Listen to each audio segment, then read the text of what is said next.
سب مانگے، دنیا بھی آخرت بھی، سب سے اہم کیا مانگے؟ سب سے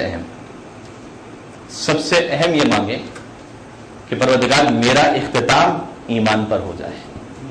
یہ سب سے اہم دعا ہے. قرآن کریم میں 3 آیتیں ہیں.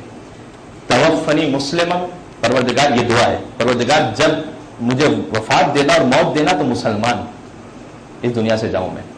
اس لیے کہ کچھ بھروسہ نہیں ہوتا. ایک مرجع تقلید کے پاس کچھ لوگ آئے، کہا کہ ہم آپ کے لیے سیمینار کرنا چاہتے ہیں آپ کی شخصیت پر. کہ دیکھو ابھی نہیں کرو، میرے مرنے کے بعد کرنا، اس لیے کہ مرتے وقت تک پتہ نہیں ہے کہ کس حالت میں ہوں گا میں. پتہ چلا ابھی سیمینار کر لو، بعد میں بہت برا بن جاؤں. یہ بہت خطرناک چیز.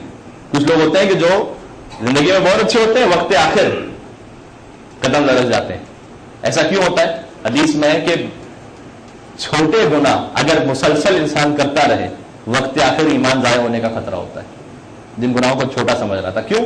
اس لیے کہ جو بڑے گناہ ہے نا، اس پر انسان خود الرٹ ہوتا رہتا ہے، یار اتنی بڑی غلطی کر دی، پھر توبہ کر لیتا ہے، ندامت ہو جاتی. چھوٹے گناہ چلتا ہے، پھر اس کے بعد دوسرا تیسرا. مثلا بے حجاب خاتون کوئی بہت بڑا گناہ ہے، لیکن بے حجاب خاتون شاید اسے پھر کبھی توبہ کی توفیق ہو جائے، کہے گا میں بے حجاب ہوں.